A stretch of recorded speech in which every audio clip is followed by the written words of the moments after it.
do Senhor, Juventude de Cristo, sejam todos muito bem-vindos. Estamos começando mais um Conectados na Lição. Muito bem, estamos de volta com mais um Conectados na Lição. Sejam todos muito bem-vindos.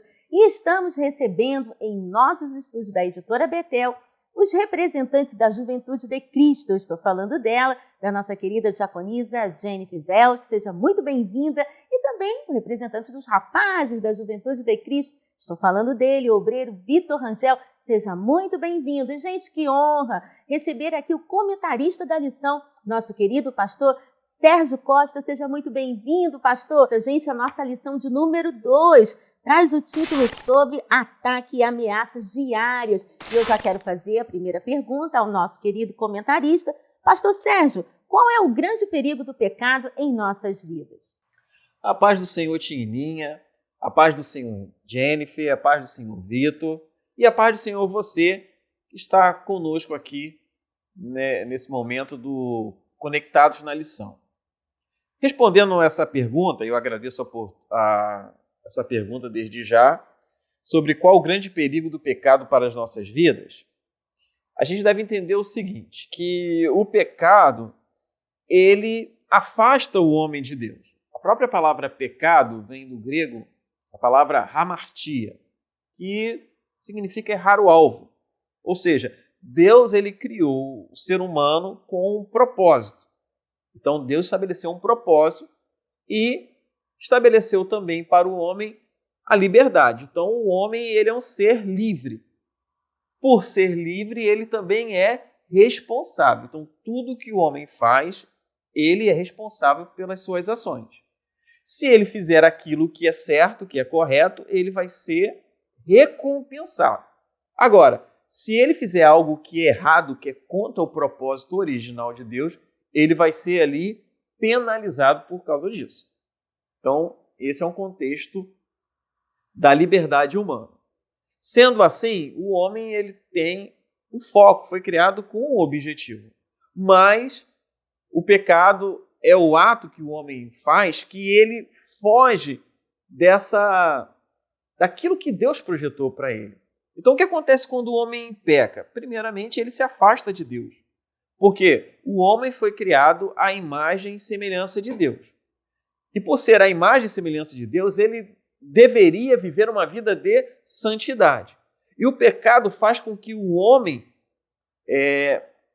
indiretamente, macule a própria imagem de Deus. Porque se o homem é a imagem de Deus, fazer coisas que é de encontro à santidade de Deus, ele macula a própria imagem de Deus e vai de encontro a esse relacionamento. E aí, ele, pecando, ele se torna réu da justiça de Deus e prova da própria ira de Deus, porque Deus é irado contra o pecado. Então nós devemos ter muito cuidado. Por isso que quando o ser humano ele é tentado a pecar, a primeira coisa que ele deve ter na sua mente é o temor a Deus. Porque certamente se ele pecar, ele vai sofrer as consequências do seu pecado. Porque o homem é livre e responsável por tudo aquilo que ele fizer. Uau! Pastor Sérgio, quem são os agentes diretos na tentação? Então, quem são os agentes diretos da tentação? É interessante a gente entender aqui, dentro desse contexto, que existe uma diferença entre tentação e provação. Isso é importante a gente pautar bem.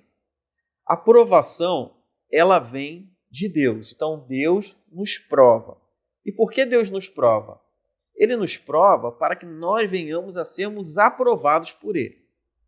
Então, a provação, ela tende a nos provar e aprovados nós somos recompensados por Deus. Já a tentação, ela não tem como Deus como seu agente direto.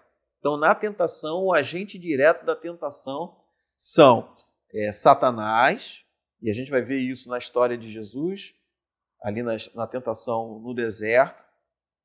A gente vai ver a figura dos demônios, que também são agentes para induzir o ser humano ao erro, ao pecado, e por fim a carne. Então a carne, que é esse sentimento humano, essa inclinação para o mal, ela também nos aponta para o pecado e a tentação. Qual é a grande diferença de tentação e provação? A gente viu que a provação vem de Deus e a tentação vem desses inimigos na batalha espiritual. Enquanto que a provação tira o melhor de nós, a tentação não. A tentação tenta extrair o pior de nós. Aquilo de fato que Deus não planejou, ou seja, não sonhou para a gente. Não foi o projeto de Deus. Então a tentação tira do ser humano aquilo que ele tem de pior. Outra coisa que é interessante também, e Tiago vai desenvolver muito bem isso, lá na sua epístola, que vai dizer o seguinte, que nós somos tentados naquilo que nós já temos uma inclinação, naquilo que nós já somos seduzidos. Então, é uma forma, quando Tiago escreve sobre a geração da tentação e da queda e do pecado, ele também nos ensina um pouco do autoconhecimento. Então, a gente sabendo as nossas inclinações para o mal, tem também como a gente vigiar, ser prudente, se afastar do mal. Jesus mesmo vai dizer, se teu olho te faz pecar, arranque fora. Porque é melhor que você vai para o céu sem o olho do que o seu corpo todo ser lançado no inferno, no original ali na Geena, no lago de fogo e enxofre. O que ele está querendo dizer com isso? Jesus está querendo dizer que a gente venha arrancar de fato os nossos olhos? Não. Isso aqui é uma figura de linguagem que Jesus utilizava muito. Jesus utilizava metáforas, Jesus utilizava metonímias, e aqui essa figura de linguagem é chamada de hipérbole, ou seja, Jesus utiliza de um exagero para mostrar uma realidade, uma verdade. Então qual é o exagero aqui? Se você sabe que você tem uma inclinação para o mal, se você pode ser tentado por aquilo, então viva longe daquilo que você pode ser tentado. Muito bem, lembrando que a Editora Betel disponibiliza subsídios para sua interação e ampliação do seu conhecimento. Claro, né, gente? O PIL, Plano de Incentivo à Leitura. E estamos recebendo hoje aqui o representante dos rapazes da Juventude de Cristo. Eu estou falando dele, o obreiro Vitor Rangel. Seja muito bem-vindo. Vitor, o que o PIL traz para a gente nessa semana? A paz do Senhor, Tianinha. A paz do Senhor, Pastor Sérgio. A paz do Senhor, Jennifer. A paz do Senhor, Juventude de Cristo. O PIL dessa semana, que é o Plano de Incentivo à Leitura, tem por tema Coração em Risco. Em Provérbios, capítulo 4, versículo 23, nos relata que tudo que devemos guardar tem que ser o nosso coração. O nosso coração não pode estar guardado em riscos, em ameaças, vulneráveis às tentações que o adversário queira nos tragar. O nosso coração tem que estar guardado em Jesus, porque é dele que vem as fontes da vida eterna para a nossa vida. Pastor Sérgio, a juventude quer saber qual é a melhor tática para que não venhamos a cair na tentação do diabo. Muito obrigado pela pergunta, Vitor. Vamos lá, então. Qual é a melhor tática, então, para que a gente não venha cair na tentação do diabo? A gente já tem explorado esse tema e já falado bastante, mas corroborando com as ideias, vamos lá.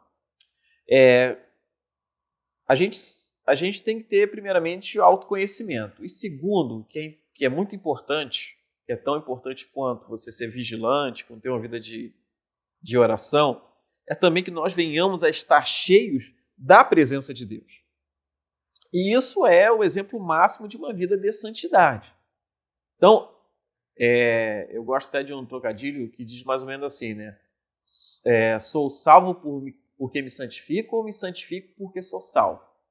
Então, eu me santifico porque antes sou salvo. Ou seja, por ser salvo, eu vivo uma vida de santidade. E o que é ser salvo? Ser salvo é ter uma vida de comunhão com Deus.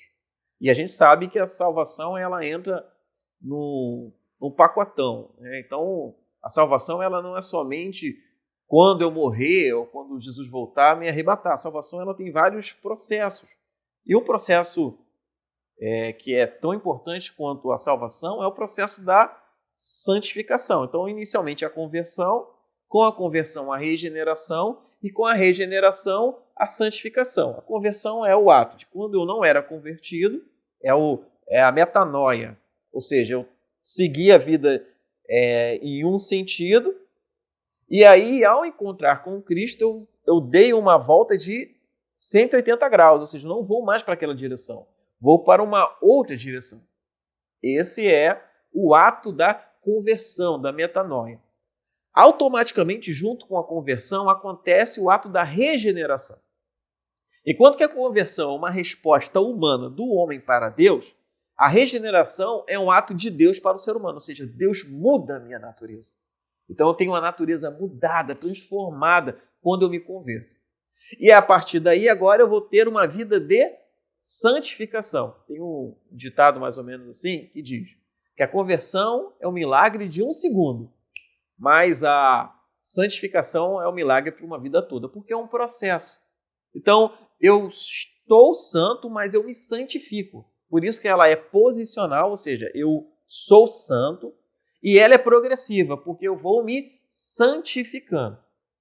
E aí o que acontece? Esse processo de santificação é um processo que acontece quando eu vivo uma vida na presença de Deus. Então, quando eu vivo uma vida na presença de Deus, pautado pela palavra de Deus, a vida no Espírito, uma vida de oração, uma vida de entrega a Deus, de consagração, mesmo que o adversário ou o mundo venha apontar a tentação, se eu estou firme nos caminhos do Senhor, se eu estou cheio de Deus, nada pode me parar. Então, nada vai fazer com que eu venha a cair no pecado e permanecer no pecado. A gente sabe que ninguém pode dizer que não tem pecado. Aquele que diz que não tem pecado é o maior mentiroso, porque nós pecamos também por pensamento. Mas nós, em Deus, nós não podemos mais viver no pecado. E quando nós estamos cheios de Deus, nada dessas tentações podem nos incluir, pode nos abater ou nos colocar na condição de pecadores em si, mas como lavados e remidos no sangue do Cordeiro. Uau! Conectou? Lembrando que a Editora Betel traz para você, Juventude de Cristo, a Bíblia Jovem, para você que não abre mão do conhecimento com muito estilo.